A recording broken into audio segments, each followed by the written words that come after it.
महाराष्ट्र चुनाव में अब तक सबसे ज्यादा सीटें जीतने के बाद बीजेपी की मुश्किलें खत्म हो जानी चाहिए थी, लेकिन देवेंद्र फडणवीस अब भी एकनाथ शिंदे से जूझते नजर आ रहे हैं। आखिर क्यों? देवेंद्र फडणवीस अगर समंदर हैं, तो एकनाथ शिंदे भी कोई कम नहीं है। जैसे देवेंद्र फडणवीस ने डंके की चोट पर समंदर की तरह महाराष्ट्र की राजनीति में वापसी की है, एकनाथ शिंदे भी उसी अंदाज में लगातार चैलेंज कर रहे हैं। शिवसेना में तोड़फोड़ के बाद भी महाराष्ट्र में बीजेपी की चुनौतियां खत्म क्यों नहीं हो पा रही? नमस्कार, आप देख रहे हैं 7 टीवी भारत। मैं हूं आपके साथ सुशील गिरीश। 7 टीवी भारत के खास प्रोग्राम न्यूज मिनट में आपका स्वागत है। अगर आपको वीडियो पसंद आए तो एक प्यारा सा कमेंट लिख सकते हैं। इसे शेयर करने के साथ साथ चैनल को सब्सक्राइब भी कर सकते हैं। वीडियो में आखिरी तक बने रहिए। 9 फरवरी को महाराष्ट्र के मुख्यमंत्री एकनाथ शिंदे का बर्थडे था। समर्थकों ने अपने नेता का बर्थडे मनाने के लिए बड़ा सा केक तो ला दिया, लेकिन चाकू लाना भूल गए। जब चाकू नहीं मिला था तो एकनाथ शिंदे ने अपने आईफोन से ही केक काट दिया और ये वीडियो अब वायरल हो गया है। क्या एकनाथ शिंदे अब राजनीति भी इसी अंदाज में करने लगे हैं? और क्या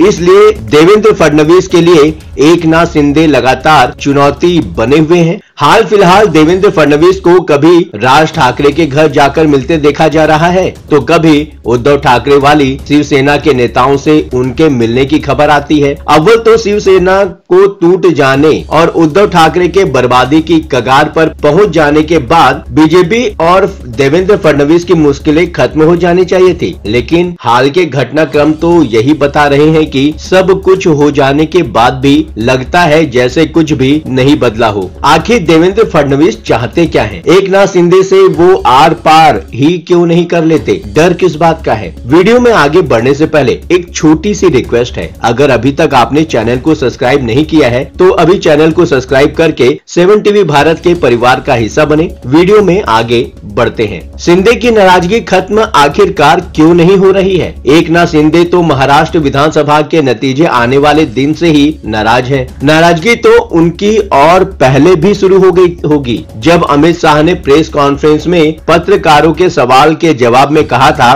फिलहाल तो एकनाथ शिंदे ही मुख्यमंत्री हैं। अमित शाह का बयान अपने आप में नतीजे आने से पहले ही बीजेपी की तरफ से साफ साफ इशारा था, लेकिन चुनाव नतीजे आने के बाद भी एकनाथ शिंदे ने अलग अलग तरीके से अपनी नाराजगी जाहिर की। एक दिन तो रूठ कर अपने पैतृक गाँव ही चले गए थे। मुख्यमंत्री न बनाए जाने से ही नहीं, बल्कि एकनाथ शिंदे इसलिए भी नाराज हैं कि उनको गृह मंत्रालय नहीं मिला और अजित पवार को उनका पसंदीदा वित्त मंत्रालय दे दिया गया। और एकनाथ शिंदे की ये नाराजगी सरकारी बैठकों में भी महसूस की जा रही है। कभी वो देवेंद्र फडणवीस की बैठक से पूरी तरह दूरी बना लेते हैं, तो कभी ऑनलाइन जुड़ते हैं, मतलब आमने सामने होने से परहेज करने लगे हैं। लेकिन मुख्यमंत्री की बुलाई उस बैठक में भी शामिल न होना, जो एकनाथ शिंदे के मंत्रालय से जुड़ी हो, देवेंद्र फडणवीस को परेशान तो करेगी ही, और वो फील्ड में भी नजर आ रहा है। सुनने में आ रहा है कि विभागों में देवेंद्र फडणवीस की तरफ से की जा रही नियुक्तियों को लेकर भी नाराजगी है, और ऐसे ही देवेंद्र फडणवीस के एक आदेश को लेकर भी टकराव हो रहा है, जिसके तहत सभी महत्वपूर्ण फाइलों को कैबिनेट में पेश किए जाने से पहले मुख्यमंत्री कार्यालय भेजा जाना अनिवार्य कर दिया गया है। पहले विभागों की फाइलें सीधे कैबिनेट की मीटिंग में ही आया करती थी। महाराष्ट्र में बीजेपी की मुश्किलें खत्म नहीं हो पा रही हैं। बीजेपी महाराष्ट्र में 132 सीटें जीतने के बाद भी सबसे बड़ी पार्टी ही नहीं है। बहुमत के लिए उसे महज मात्र 13 विधायकों की जरूरत है, और अजित पवार पूरी तरह से बीजेपी के साथ हैं। फिर भी बीजेपी को एकनाथ शिंदे के साथ बने रहने की जरूरत क्यों लग रही है? एमएनएस प्रमुख राज ठाकरे और सेना यूबीटी के नेताओं से मिलना यह बता रहा है कि महाराष्ट्र में शिवसेना के खिलाफ बीजेपी मिशन अभी भी अधूरा ही है। निशाने पर नेता बदल गया है, लेकिन हालात नहीं बदले। ऐसा लगता है जैसे उद्धव ठाकरे की जगह अब एकनाथ शिंदे ने ले ली है और बीजेपी की चुनौतियां खत्म नहीं हुई है। विधानसभा चुनाव में सबसे ज्यादा सीटें जीतने के बाद भी बीजेपी बीजेपी को अपनी महाराष्ट्र में अपनी जमीन कमजोर क्यों लग रही है? आखिर देवेंद्र फडणवीस को एकनाथ शिंदे से क्या डर है कि वो उनका असर खत्म करने के प्रयास में जुटे हैं? क्या आने वाले